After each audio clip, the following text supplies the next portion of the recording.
85페이지의 윤선도의 오후가 시작해 보겠습니다. 이 작품도 별표 3개. 아마 여러분들 중학교 때부터 봤던 작품이라서 해석하는 데는 크게 어려움이 없을 거란 생각이 들어요.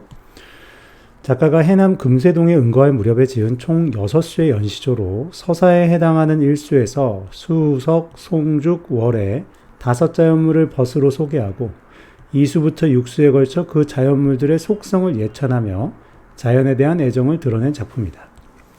그래서 5자연물이 벗으로 소개되면서 그 자연물의 속성을 다 예찬할 거예요. 그리고 그 애정을 드러낸 작품이다.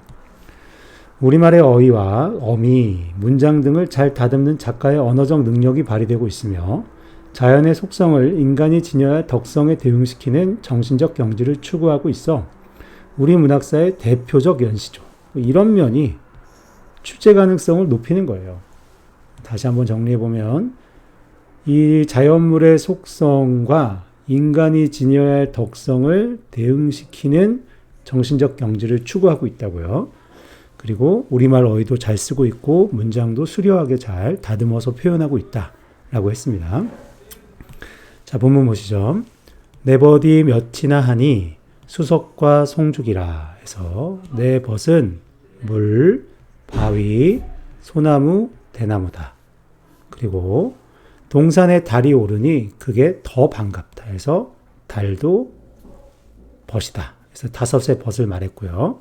도라 이 5밖에 또 더해서 뭐 하겠냐 해서 서리법을 통해서 이 5번만 있으면 된다. 자, 서사에 해당하는 거고 5벗을 소개했어요. 수석, 송죽, 월. 자, 이수로 가보겠습니다. 이수, 구름빛이 맑다 하나, 깨끗하다 하나, 검기를 자로한다. 바람소리가 맑다 하나, 그칠 적이 많다. 이제 대조가 중요하죠. 구름빛은 맑지만, 깨끗하지만, 검다. 자꾸 검어져요. 자주 한다는 겁니다. 자로한다는. 바람소리는 맑지만, 그칠 적이 많아요. 그러니까 둘은요, 자꾸 변해요. 그쵸? 좋고도 맑고도 그칠 적 없는 건 뭐다? 물뿐인가 하노라 해서 물의 속성을 예찬하고 있는데 결국 어떤 존재입니까? 그치지 않는 거죠. 두 가지 속성이에요. 깨끗하다와 그침이 없다. 그럼 이제 꾸준하고 성실한 그런 존재죠. 이수는 물에 대한 예찬이었고요. 3수를 보겠습니다. 곧은 무슨 일로 피며서 휘디고 곧은 꽃이죠. 꽃은 피었다가 쉽게 져요. 다음에 풀은 어이하여 푸르는 듯 누른다 해서 둘 다 또 뭐죠? 변합니다. 변해요. 아마도 변치 않는 건 바위밖에 없다라고 해서 대조하면서 바위의 속성을 예찬하죠. 그래서 바위는 변함이 없다라는 것으로 예찬하고 있었어요. 자, 3수는 바위에 대한 예찬. 그 다음 4수. 더우면 꽃이 피고 치우면 잎이 지거늘. 이게 이제 보통의 자연물의 특징이에요. 그래서 요거 이제 대구죠? 다른 데도 위에도 대구들도 있었습니다. 더우면 꽃이 피고 추우면 잎이 지는데 소나무야 너는 어찌 눈서리를 모르느냐. 니은다는 의문형이죠. 야, 너는 어찌 눈서리 속에서도 푸르냐. 구천에 불이 고든 줄 아주 깊은 땅속 깊은 곳에 불희, 뿌리예요, 뿌리. 뿌리가 고든 줄 글로 하여 알겠다 해서 글은 월드, 이 글이 아니라 그것으로, 이 중장의 모습으로 눈서리를 모른 채 늘 푸르는 모습을 보면서 네가 뿌리가 고든 줄 알겠다라고 해서 소나무는 눈서리 속에도 변함없는 모습을 보이죠. 그러니까 눈과 서리가 외부에서 가해지는 시련이라면 그 시련 속에서도 꿋꿋하게 자기 모습을 지키는 존재, 선비의 모습입니다. 그래서 지조와 절개를 지닌 존재로 표상이 되고 그런 존재를 예찬하고 있다 이렇게 볼 수 있습니다. 심지가 굳죠.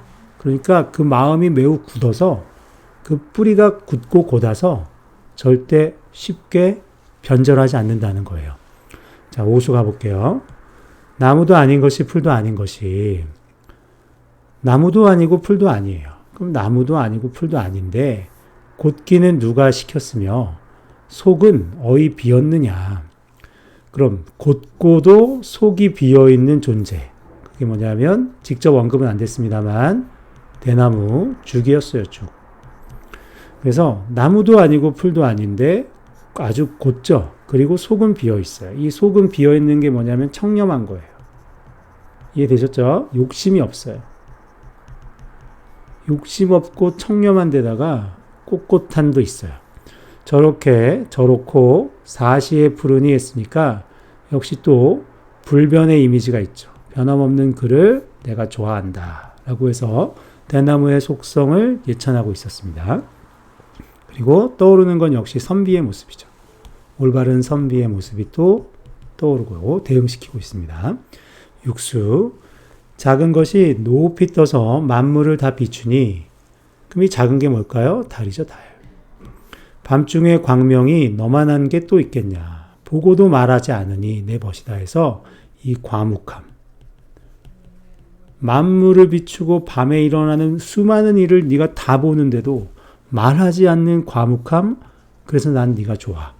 그런 달의 덕성을 예찬하고 있고 인간도 이랬으면 좋겠다는 거죠. 아셨죠? 그래서 이렇게 해당하는 내용, 오후가에 대한 내용 정리해봤고 출제 가능성은 그래도 높으니까 한번 읽어보고 정리해 두십시오.